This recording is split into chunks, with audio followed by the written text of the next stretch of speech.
Chapitre sur le parallélogramme, l'essentiel. Définition d'un parallélogramme. Un parallélogramme est un quadrilatère ayant ses côtés opposés parallèles. Côté opposé bleu et côté orange parallèles.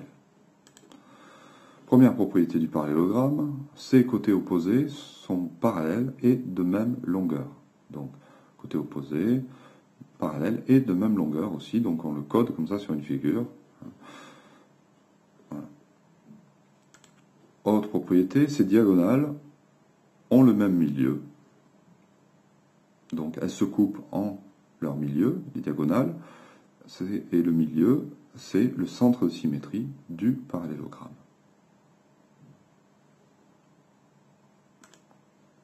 Troisième propriété du parallélogramme, les angles opposés sont de même mesure et ces angles consécutifs sont supplémentaires.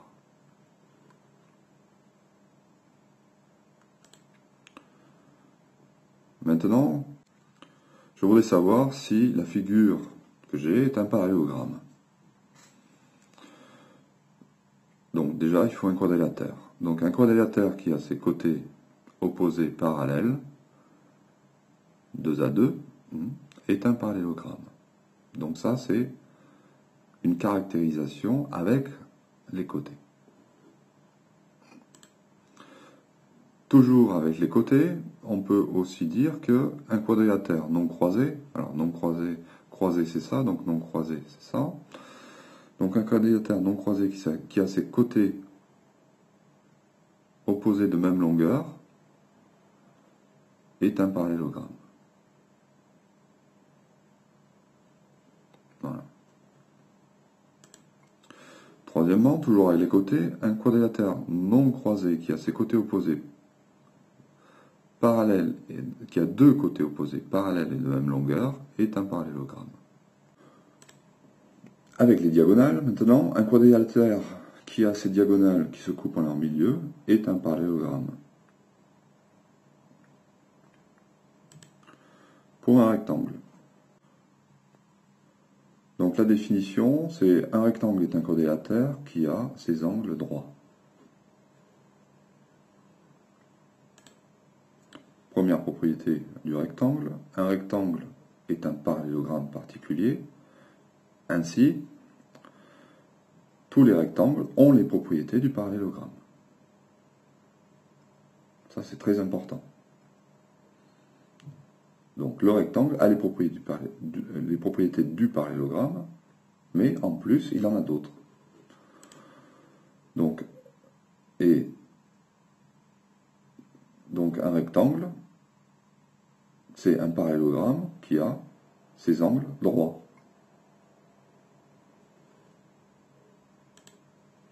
Un rectangle, c'est un parallélogramme qui a ses diagonales de même longueur.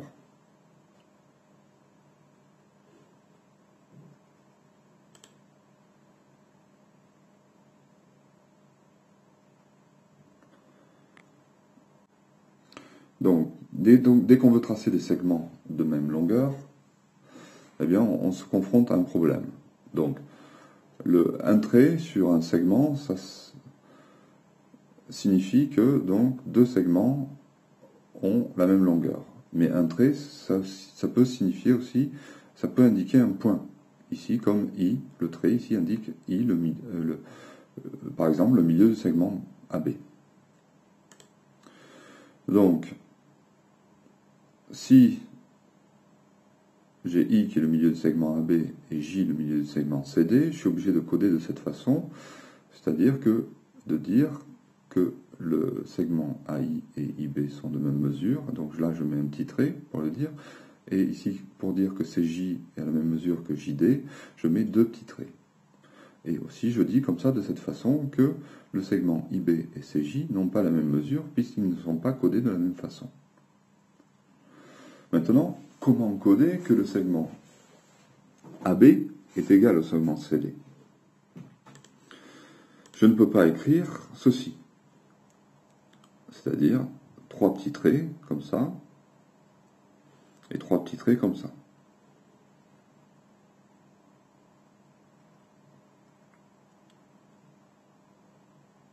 C'est difficile, donc à distinguer par rapport au trait qui est ici, qui marque le point I, milieu de AB, et ici le point J, milieu de CD. Mais dire que deux segments sont de même longueur, c'est aussi dire que leurs moitiés sont de même longueur. Donc, tout simplement, au lieu de rajouter un codage supplémentaire, il me suffit de modifier le codage de tout à l'heure, et au lieu de mettre deux traits ici, je vais mettre qu'un seul trait. Donc, si la moitié des segments les moitiés sont égales, alors les segments sont égaux. Donc, ça sera, quand on aura marqué les milieux de segments, ça sera la seule façon de marquer que les segments sont de même mesure, c'est-à-dire marquer que les moitiés de segments sont de même mesure. Donc, revenons-en à nos propriétés. Donc, un rectangle a pour axe de symétrie les médiatrices de ses côtés, ici en bleu.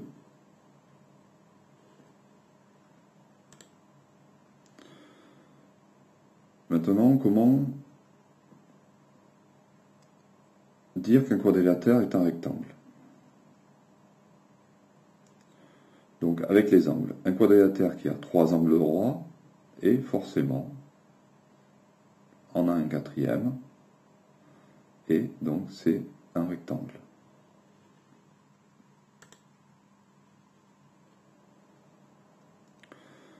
Maintenant, donc on est parti tout à l'heure de quadrilatère, maintenant on part de parallélogramme. Un parallélogramme qui a un angle droit est forcément un rectangle.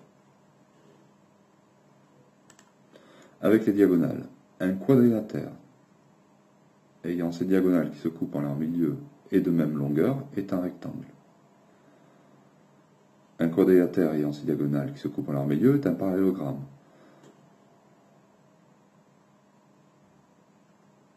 Donc on aurait pu très bien dire que un parallélogramme qui a ses diagonales de même longueur est un rectangle.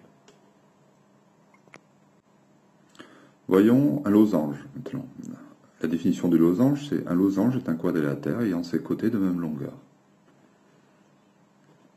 Donc on le code de cette façon. Les propriétés du losange. Un losange est un parallélogramme particulier.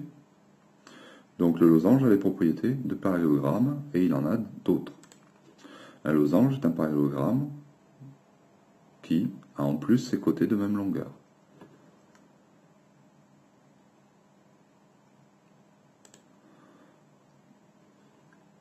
Un losange est un parallélogramme qui a ses diagonales perpendiculaires. Un parallélogramme n'a pas ses diagonales perpendiculaires, c'est que le losange. Les diagonales d'un losange sont ses axes de symétrie. Puisque les diagonales sont perpendiculaires et qu'elles se coupent en leur milieu, alors ce sont des médiatrices. Et donc des axes de symétrie. Maintenant, comment reconnaître que l'on a un losange? Premièrement, donc avec les côtés, un quadrilatère qui a ses côtés de même longueur est un losange. Toujours avec les côtés, un parallélogramme qui a deux côtés consécutifs de même longueur est un losange. Pourquoi? Parce qu'on sait déjà qu'un parallélogramme a les côtés opposés de même longueur. Donc, si les côtés consécutifs, deux côtés consécutifs en même longueur, c'est forcément un losange. Avec les diagonales, si un parallélogramme a ses diagonales perpendiculaires, alors c'est un losange. Un carré. Un carré, la définition du carré, c'est un quadrilatère qui a ses côtés de même longueur et ses angles droits. Donc un carré est à la fois un rectangle et un losange. Ce qui veut dire que le carré a à la fois les propriétés du rectangle et les propriétés du losange. Ainsi, on peut résumer les propriétés du carré venant des propriétés du parallélogramme en vert, des propriétés du rectangle en bleu et des propriétés du losange en orange. Donc, ces côtés opposés sont parallèles pour le parallélogramme, ces angles sont droits, ça c'est le rectangle, les côtés de même longueur, ça c'est le losange, les diagonales au même milieu, ça c'est le parallélogramme, les diagonales aux même longueur, ça c'est le rectangle, les diagonales sont perpendiculaires, ça c'est le losange, les diagonales se coupent au centre de symétrie, ça c'est le parallélogramme, ces diagonales et les médiatrices de ces côtés sont des axes de symétrie. Ça c'est le rectangle et le losange. Donc ça, il faut savoir le retrouver, c'est important.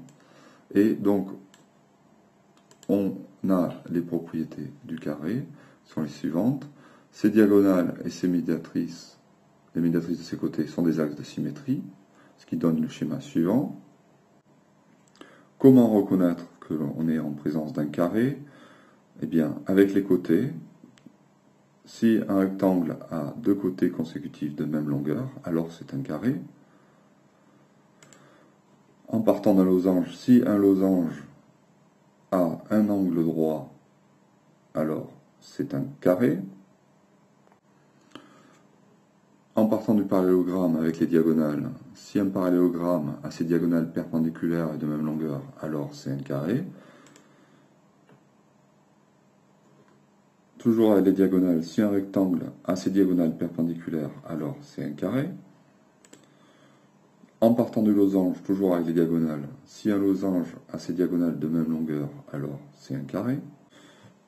Enfin, j'ai regroupé donc sur un tableau toutes les propriétés des quadrilatères, donc parallélogramme, rectangle, losange et carré. Ainsi, en retenant ce schéma, on va pouvoir savoir comment se construit un parallélogramme, un rectangle, un losange ou un carré par rapport aux autres. On voit donc que un parallélogramme est issu du quadrilatère, donc c'est un quadrilatère particulier, qu'un rectangle c'est un parallélogramme particulier, comme le losange, mais qu'on ne peut pas obtenir le losange à partir du rectangle, ni le rectangle à partir du losange. Et enfin, le carré, c'est un rectangle particulier et aussi un losange particulier. Donc vous voyez, à partir du parallélogramme, ça se sépare en deux. D'un côté, on obtient un rectangle, de l'autre, on obtient un losange, et ensuite, on obtient un carré si on a un rectangle et à la fois un losange. Donc, comment passer du quadrilatère au parallélogramme? Comment savoir qu'un quadrilatère est un parallélogramme si il a ses côtés parallèles 2 à 2?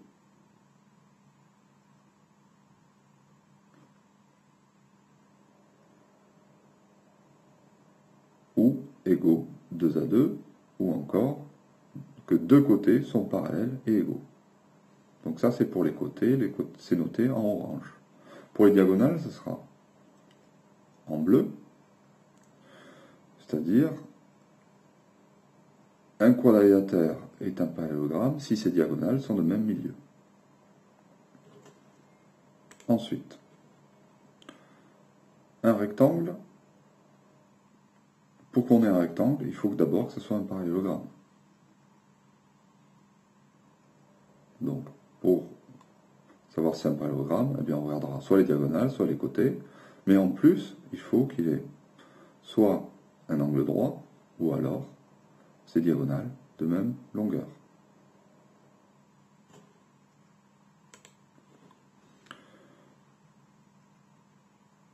Pour qu'un parallélogramme soit un losange, il faut qu'il ait deux côtés consécutifs de même mesure, ou encore qu'il ait ses diagonales perpendiculaires.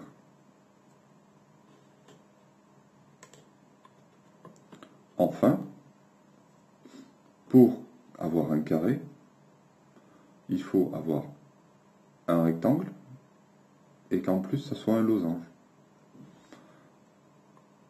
Ou, ici, avoir un losange et en plus ça soit un rectangle.